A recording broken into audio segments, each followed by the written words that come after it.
혹시 그 저번 시간에 구름 아이디 만들어가지고 그 빅넘버 예제해보는 거는 다 따라 해보셨나요? 네. 오늘은 그거를 이제 기반으로 좀 설명을 드릴 거라서 그게 이제 안 되셨으면 이전 강의를 좀 많이 참고하셔야 할 거예요. 그래서 오늘 이제 만들려는 게 뭐냐면 그 CPA 시큐어한 인크립션 스킴을 저희가 빅넘버 오픈 SSL 라이브러리로 구현을 해볼 건데 그 전에 좀 리뷰를 해보자면 이제 CPA 시큐리티가 결국 뭐냐면 이제 어떤 어드버서리가 있을 때 이 어드버서리가 그 메시지 페어를 이제 큐번 쿼리를 해가지고 이제 그때마다 챌린저가 그 두 개의 메시지 중에서 하나를 다시 인크립션한 결과를 어드버서리한테 반환을 할 건데 그때 이 어드버서리가 본인이 보낸 페어 중에서 그러니까 뭐 첫 번째 메시지를 이제 인크립션한 건지 두 번째 메시지를 인크립션한 건지를 구분을 해낼 수 있으면 이제 어떤 스킴의 시메틱 시큐리티가 깨진다고 볼 수 있거든요. 그래서 몇 번을 이제 Q번까지의 쿼리 과정에 있어서 언제나 이 양쪽 메시지 중에서 어떤 거를 인크립션 했는지 알 수 없다라는 게 이제 만족이 되면 이제 CPA 시큐리티가 보장이 된다고 하는 거고요. 그래서 간단하게 예시를 들어보면 이제 밑에서는 그 디터미니스틱한 인크립션이 왜 CPA 시큐리티를 만족을 못하는지에 대해서 나오는데 이제 만약에 어드버서리가 두 개의 메시지를 챌린저한테 보내서 그거에 대한 사이퍼 텍스트를 받을 건데 만약에 두 개의 메시지를 같은 걸로 선택을 했다면 당연히 둘 중에 어떤 걸로 해도 동일한 메시지에 대한 사이퍼 텍스트를 받을 테니까 이제 어드버서리는 어떤 특정한 M 메시지에 대한 사이퍼 텍스트가 뭔지를 정확히 알게 되겠죠. 그러면 그 다음 쿼리에서 본인이 이전에 보냈던 메시지랑 또 다른 메시지 하나를 섞어서 보냈을 때 본인이 원래 받았던 거를 받으면 이제 M0에 대해서 인크립션 했다는 거를 알 수가 있고 아닐 경우에는 M1에 대해서 인크립션 했다는 거를 알 수가 있으니까 이제 어드버서리는 100% 확률로 이게 어느 메시지로부터 인크립션 된 건지를 맞출 수 있는 거죠.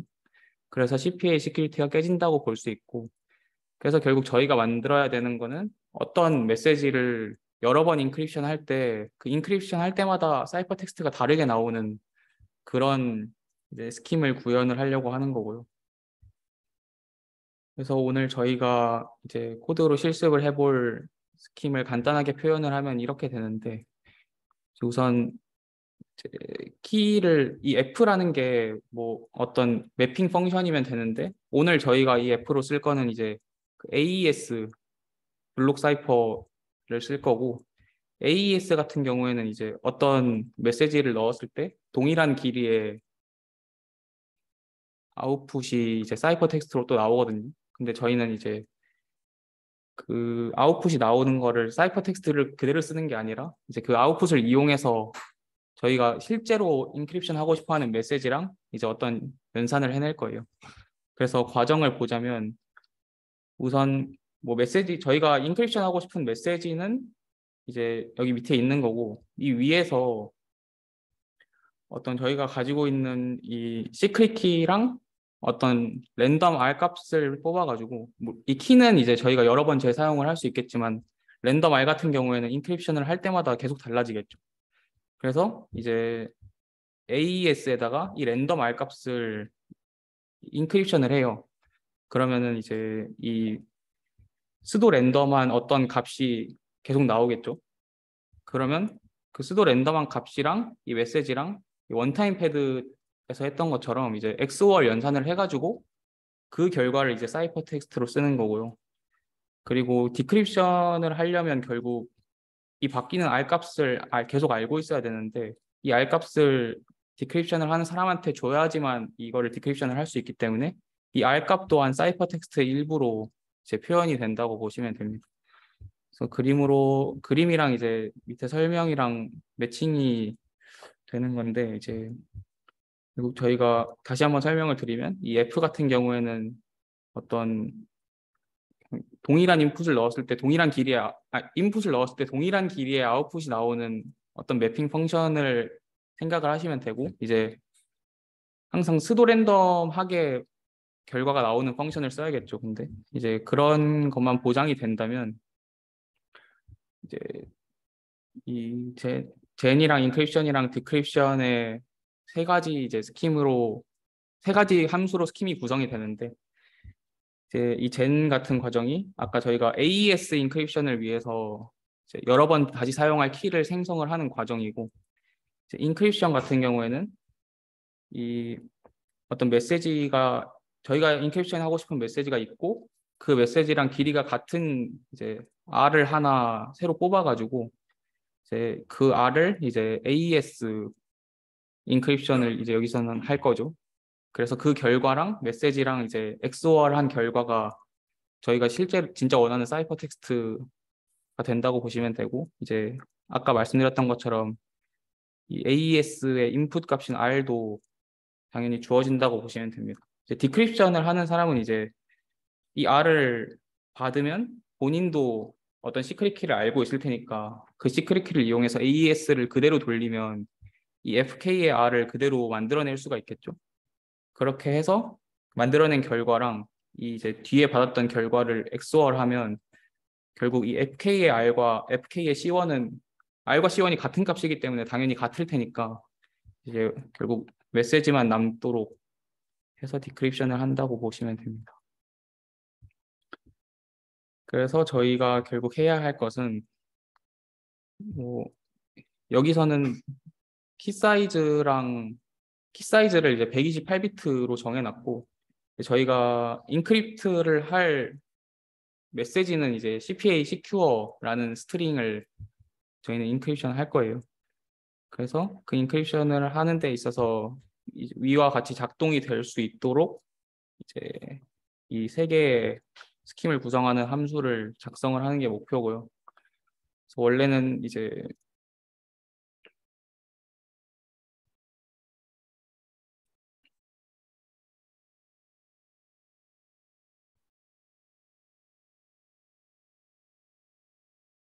어, 긴 이렇게 주석으로 코드를 작성할 수 있게 약간 가이드라인을 제시를 해서 뭐 이거를 과제로 제출하게 할까를 생각을 했었는데, 뭐 일단 저번 시간에 당장 간단한 예제만 봐왔었고, 이제 한 번은 예시를 보여드리는 게 좋을 것 같아가지고 오늘은 이제 이 가이드라인을 따라가되 이미 좀 완성이 되어 있는 그런 코드로 한번 설명을 드릴까 해요.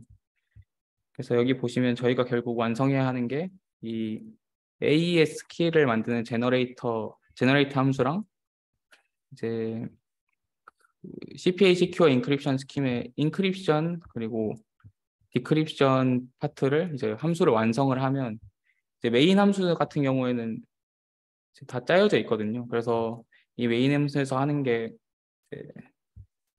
AES 키를 제너레이터 함수를 이용해서 생성을 하고, 이 CPA 시큐어라는 메시지를 이제 인크립션 스킴에 넣어서 이 결과를 이제 사이퍼 텍스트 더블 포인터로 되어 있는데 C로 받아내고, 그리고 그 받아냈던 C를 다시 디크립션 알고리즘에 넣으면 이제 저희가 처음에 넣었던 이 CPA 시큐어라는 스트링이 나올 수 있게 다시 복구를 해내는 게 목표입니다.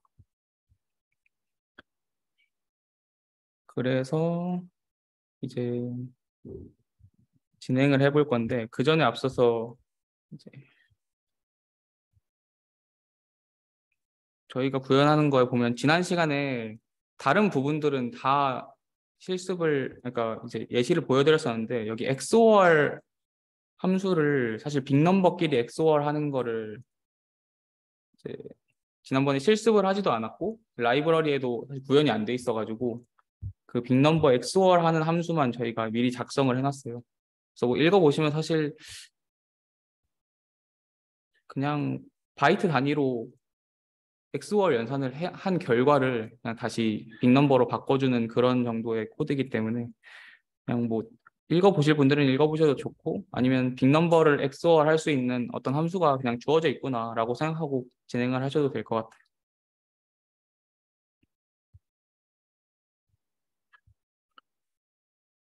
그래서 CPA 시큐어 스킴을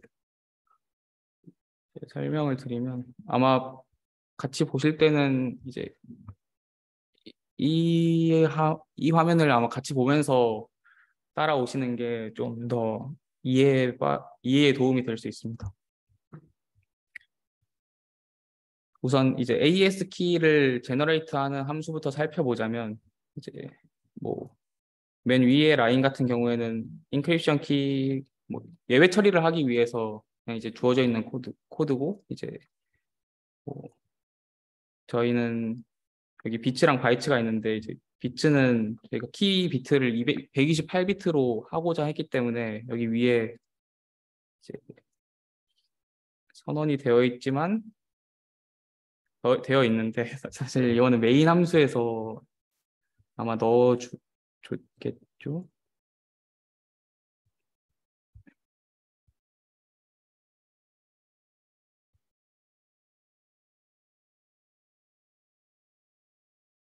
아, 그렇죠. 이 메인 함수에서 제너레이터에 이제 인자를 이 128이라는 값을 넣어줬기 때문에 이제 제너레이터에서 128이라는 값으로 이제 키를 생성을 할 거고 뭐 여기 바이트는 그냥 쓰기 편하게 하기 위해서 그냥 비트를 바이트로 변환해 놓은 정도고요. 그래서 이제 본격적으로 이제 주석을 하나하나 따라가면서 살펴보면 우선 저희는 이제 AES 키를 만들어내는 게 목표인데 우선 그렇기 위해서는 그 AES 키를 만드는 과정에서의 랜덤 값도 필요하고 그래가지고 우선은 이제 빅넘버로 랜덤 값을 하나 추출을 할 거예요. AES 키의 재료가 되는. 그래서 이제 빅넘 키라는 변수를 선언을 해서 이제 초기화를 하고 이제 이 키라는 변수에다가 이제 빅넘버 랜덤 함수를 이용해 가지고 이제 이 키라는 값에 랜덤을 담아내요. 그리고 저희가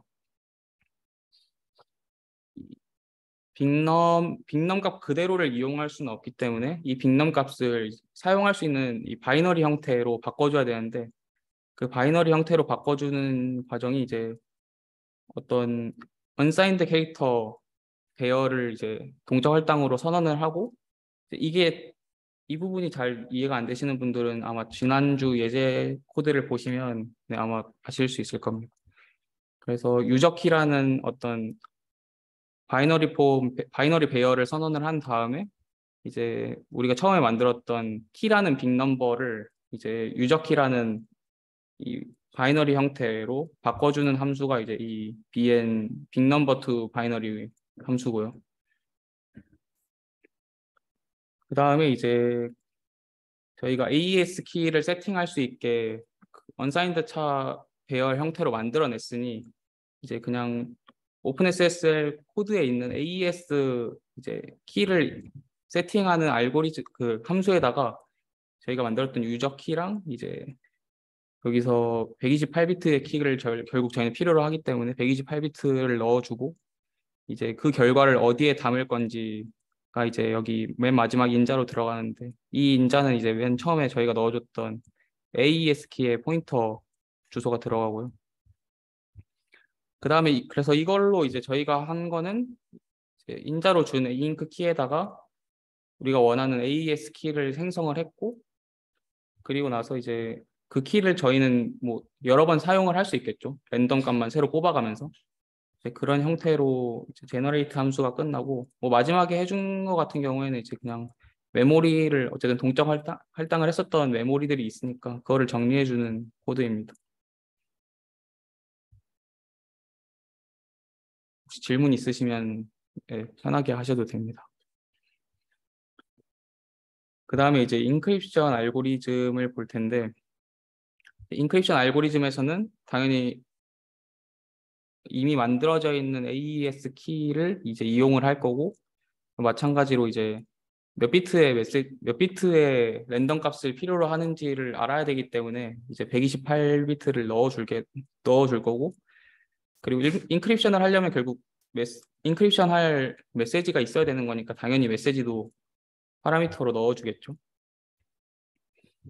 그래서 이 인크립션의 결과는 이제 아까 보셨던 것처럼 이제 사이퍼 텍스트가 랜덤 값이랑 이제 이 AES의 랜덤 값을 계산한 것과 메시지를 XOR한 이 두 가지가 나와야 되는데 이 두 가지를 이제 담아서 반환을 하기 위해서 여기서 이제 C라는 이 더블 포인터를 동적 할당을 했는데 이 C라는 게 그럼 결국 C0와 C1 그러니까 이제 C0랑 C1을 다시 배열로 만들어서 그 안에 다시 그 배열을 가리키는 포인터를 만들려고 여기서 더블 포인터로 선언을 한 거고 이제 결국 이 두 가지 이 R이라는 값과 이 FKR, XOR, M이라는 값을 담아내기 위해서 더블 포인터를 선언하셨다고 보면 될 것 같아요. 그래서 맨 처음에 해야 할 과정은 이 랜덤 값 R을 뽑아주는 건데 뭐 이거는 아까 위에서 여러 번 이제 앞으로 보게 되실 텐데 그냥 이제 빅넘 변수를 하나 선언을 한 다음에 이제 랜덤 함수를 이용해서 이제 BNR에다가 값을 넣어주면 되는 거고요. 그리고 뭐 여기서는 사실 이게 꼭 필요한 과정은 아니지만 그냥 이제 확인을 할 수 있는 과정, 확인을 할 수 있게 구현을 프린트 구현을 하게 해놨고요. 이제 빅넘 같은 경우에는 빅넘 자체로 프린트가 되지는 않기 때문에 이제 빅넘을 X 스트링으로 바꿔서 이제 출력하는 방법인데 이거는 뭐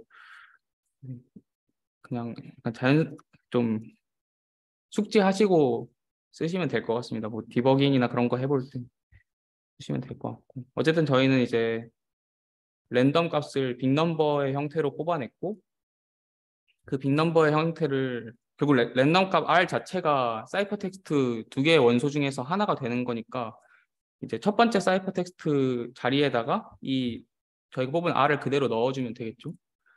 그래서 넣으려고 했는데 이제 저희가 R의 경우를 보면 빅넘버 R의 경우에는 빅넘 타입이잖아요. 근데 저희가 지금 위에 보시면 이 C0에다가 랜덤 값을 담아내야 되는데 C0는 빅넘 타입이 아니라 unsigned 캐릭터의 이제 배열 타입으로 되어 있어서 이거를 변환을 해줘야 되거든요. 바이너리 폼으로. 그래서 그때 쓰기 위해서 사용하는 게 이 빅넘 투 바이너리 함수고 아까 위에서도 썼었고 이제 저번 예제에서도 아마 보시면 좀 쉽게 어떻게 쓰는지 확인을 하실 수 있을 거예요. 그래서 빅넘버 R을 이제 C0 이 unsigned 캐릭터 배열에 담아낸 거고요.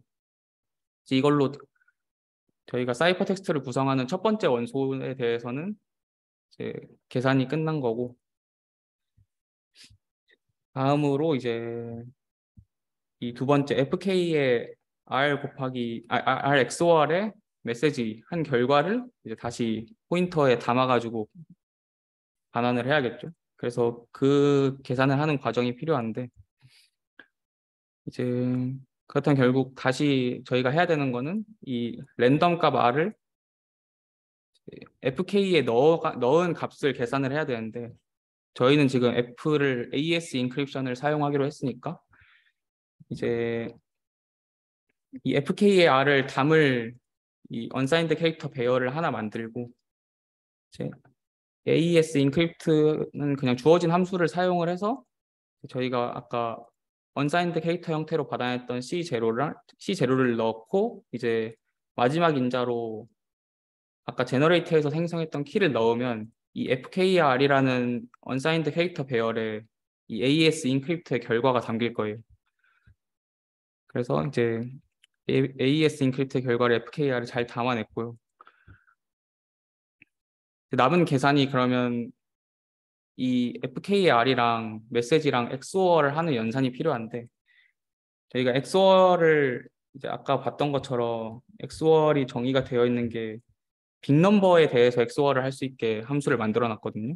인자도 보시면 뭐 비트를 제외하고는 전부 빅넘 타입만 받아내요. 근데 이제 저희가 가지고 있는 FKR이랑 이 메시지는 전부 다 unsigned 캐릭터의 배열 형태로 되어 있기 때문에 이 두 가지를 이제 빅넘버 타입으로 바꿔주는 작업이 필요해요. 그래서 그 두 가지를 하는 게 여기서부터의 과정인데 뭐 반복되는 작업이라서 사실 간단하긴 합니다. 우선 어떻게 하냐면 그냥 빅넘버 타입을 저희가 가지고 있는 언사인드 캐릭터 배열을 빅넘으로 다 바꿔낼 하면 그냥 변수를 하나 만들어 두고 그냥 오픈 SSL에서 주어져 있는 이 바이너리 투 빅넘버 함수를 쓰면 이제 빅넘버로 변환을 해낼 수가 있어요. 그래서 인자 같은 경우에는 빅넘버에서 바이너리로 갈 때는 그냥 이제 빅넘버 저희가 원래 쓸 빅넘버 하나랑 그 빅넘버를 바이너리로 옮길 변수 하나만 담으면 되는데 이제 여기서는 이 원래 바이너리 파일의 길이까지 이제 추가를 해줘야 이제 이 함수를 이제 사용을 할 수 있습니다. 그래서 추가하실 때는 사실 unsigned 캐릭터의 배열이라는 게 사실은 이제 어떻게 보면 그냥 스트링의 길이처럼 생각하시면 되기 때문에 이 스트링 랭스를 이용을 해서 이제 길이를 받아내시면 되고요. 그래서 이게 그냥 한 묶음으로 가신다고 생각하시면 바이너리를 빅넘버로 바꾸실 때 좀 편할 것 같아요. 그래서 이제 FKR을 빅넘버로 바꿔냈고 이제 밑에는 좀 간단하게 출력을 해보는 그런 거고요. 그리고 위에서 했던 거랑 마찬가지로 이 unsigned 캐릭터로 되어 있던 메시지를 빅넘버 메시지로 바꾸는 과정도 이제 위랑 동일하게 이제 진행을 하시면 될 것 같습니다. 그래서 빅넘버 n이라는 변수를 만들어냈고 그 빅넘버 n이라는 변수에 이제 원래의 메시지를 이제 빅넘버 형태로 담아낸 거죠. 그래서 이제 빅넘버 FKR과 빅넘버 M을 저희는 다 변수에 담아냈고 이걸 그대로 XOR 함수에 넣기만 하면은 이제 XOR 결과를 얻어낼 수가 있겠죠. 그래서 여기서 한 건은 이제 XOR 변수를 담아낼 그냥 리절트 변수를 하나 생성을 해놓고 XOR 변수의 함수에다가 이제 인자로 뭐 계산하고 싶었던 FKR이랑 M을 넣은 뒤에 이제 저희가 담고 싶은 변수를 맨 앞에 넣어주면 이제 bn c2라는 빅넘버 타입에 이제 저희가 원하는 XOR 결과가 잘 담겼을 거고 이거를 이제 저희의 두 번째 사이퍼 텍스트로 넣어주면 되겠죠. 그래서 이제 넣어줄 건데 그걸 넣어주는 과정에 있어서도 이제 여기서 결과로 받았던 거는 이 빅넘버 타입의 XOR 결과고 저희가 이 C1이라는 반환값에다가 이걸 넣을 때는 이 C1은 unsigned 캐릭터 타입으로 선언이 되어 있기 때문에 이제 빅넘버에서 바이너리로 변환을 해서 넣는 함수를 사용해야 이제 C1에 넣을 수 있습니다. 그래서 이렇게 넣고 나서 이제 이 C라는 포인터를 리턴을 하면 이제 뭐 이거를 콜한 함수에서 이 C라는 값을 받았고 이제 이 C라는 값은 그 랜덤 값 R이랑 이제 FKR XOR M이라는 연산 결과에 접근을 할 수 있는 포인터를 얻겠죠. 그래서 그걸 사용을 할 거고 여기 있는 117번부터 121번 줄은 메모리 해제를 위해서 있는 라인이니까 까먹지 않고 해주시기만 하면 될 것 같습니다.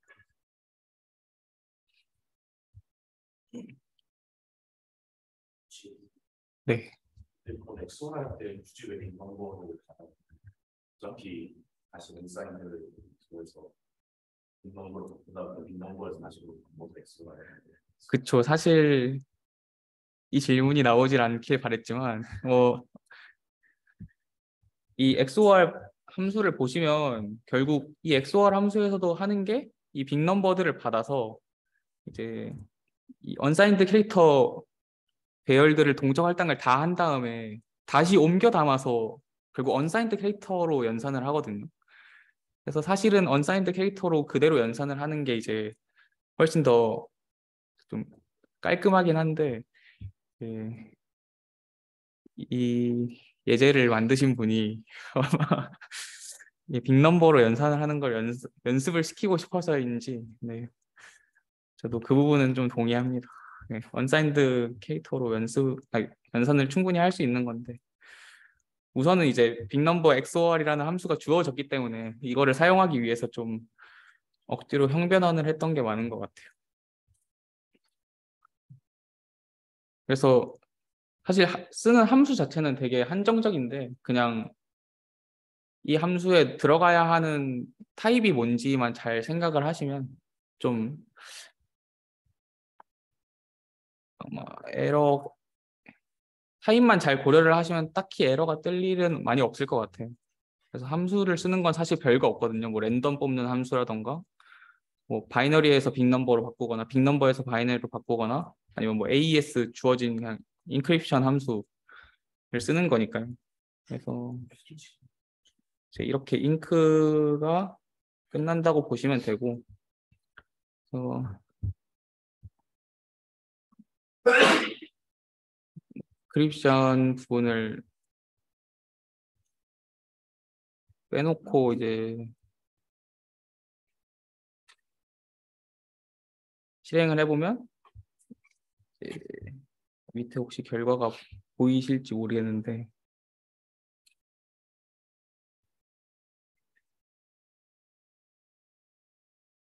네, 안 보이실 것 같네요.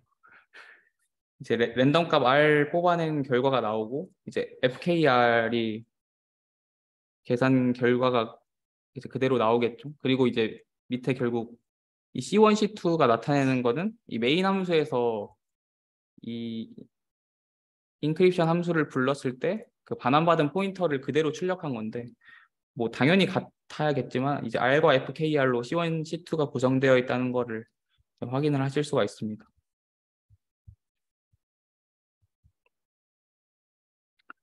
그리고 뭐 디크립션 같은 경우에는 사실 인크립션의 역과정이니까 사실 뭐 논리적으로는 큰 흐름의 차이는 없어요. 그래서 뭐 디크립션에서 인자로 받는 거는 이제 AES 키를 받았고 뭐 128비트 입력해주면 되고 이제 사이퍼 텍스트를 메시지로 돌려내는 과정이니까 이 메시지에서 반환했었던 사이퍼 텍스트의 이 포인터를 이제 넘겨주면 되겠죠, 다시. 그래서 디크립션에서 반환할 값은 결국 언사이드 캐릭터로 구성된 메시지를 다시 알아내고 싶은 거고 그래서 이 결과값을 담아내기 위해서 동적 할당을 한 거고요. 우선 이제 디크립트를 하려면 결국 랜덤 값을 이용해서 다시 AES 이 FK에다가 집어넣어 가지고 본인이 XOR 할 수 있는 값을 만들어내야 되기 때문에 이 인크립션에서 진행했었던 랜덤을 만들어서 AES에 넣었던 과정을 그대로 똑같이 할 거예요. 그래서 이 C1이 결국 R 값이니까 R 값을 이제 계산 결과를 담을 변수를 선언하고 이제 AES 인크립트에다가 받았던 R 값과 이제 K를 이용하면 이 FK의 C1 계산 결과에 이 FKR을 그대로 담아낼 수 있겠죠.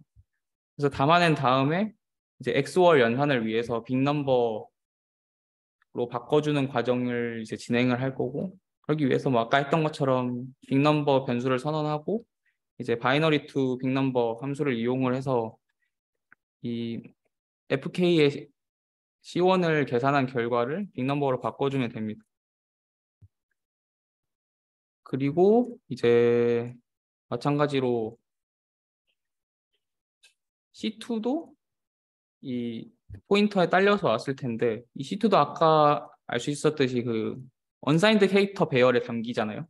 그래서 이것도 XOR 연산을 위해서는 다시 빅넘버로 변환을 해줘야 되고 이제 그 빅넘버로 변환을 하는 과정은 위에랑 완전 동일하게 진행이 된다고 보시면 됩니다. 그래서 결국 우리는 FK C1과 C2를 빅넘버로 바꿔냈고 이걸 다시 XOR 할 수 있겠죠. 그래서 이제 XOR을 담을 결과 변수를 하나 선언을 해주고 빅넘버 형태로 이제 XOR 결과를 그 빅넘버 형태 담아낸 다음에 결과 반환을 위해서는 또 빅넘버에서 바이너리 언사인드 캐릭터의 배열 형태로 담아내는 과정이 필요하거든요. 그래서 그거를 해주는 게 이제 저희가 결국 반환할 이 m이라는 변수가 위에서 언사인드 캐릭터 타입 배열로 선언이 되어 있었고 이제 빅넘버 투 바이너리로 다시 바꿔준다고 볼 수 있겠죠. 그래서 이거를 바꿔낸 다음에 이 리턴을 하면 이제 이거를 폴한 쪽 함수를 폴한 쪽에서 이 m을 그대로 출력을 해보면 저희가 원래 넣었던 메시지랑 동일하게 나오는 거를 네, 확인을 하실 수가 있습니다. 마찬가지로 메모리 해제 라인이 있고요. 그래서 결국 뭐 돌았지만 저희가 만든 거는 그 CPA 시큐어한 인크립션 스킴의 제너레이트 함수랑 뭐 인크립션 함수, 디크립션 함수를 만든 거고, 그래서 메인 함수는 사실 뭐 간단하게 AES 키를 이용할 수 있게 AES 그 임자로 넘겨줄 수 있게 빈 AES 키 변수를 하나 선언을 해놨고 이제 이거를 여기 제너레이트 함수에 넘겨주겠죠. 그리고 나서 CPA 시큐어라는 메시지를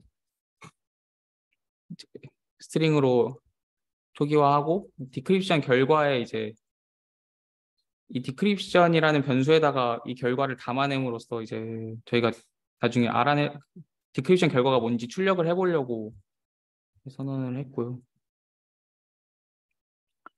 그래서 이제 그리고 이 모든 세 가지의 스킴이 결국 이 세 줄에 다 들어가 있거든요. 지금 제너레이트 함수도 있고 인크립션 함수, 디크립션 함수를 그대로 사용을 하는데 결국 저희가 궁금한 거는 이 여기서 인크립션 함수에서 넣었던 m이 디크립션 함수에 이제 들어갔을 때 이 m이 그대로 나오는가가 궁금한 건데 뭐 저희가 이 위에 코드를 잘 짰다면 그대로 나오겠죠. 그래서 여기서 밑에서는 뭐 이제 이 라인은 사실 확인을 위한 라인인데 출력을 하는 거죠. 이제 여기서 봤던 것처럼 빅넘버 타입의 변수를 가지고 있을 때는 이 빅넘버 함수를 써가지고 이제 이 빅넘버가 뭐였는지 스트링 형태로 표현을 할 수가 있는데 반대로 그냥 언사인드 캐릭터 타입의 배열인 경우에도 이제 뭐 조금 더 번거롭긴 하지만 이제 이런 과정을 통해서 그대로 출력해낼 수 있다 정도만 아시면 될 것 같아요. 뭐 그래서 디버깅을 하면서 확인해 보실 때는 빅넘버 타입으로 확인을 해보시는 게 좀 더 편하겠죠. 그래서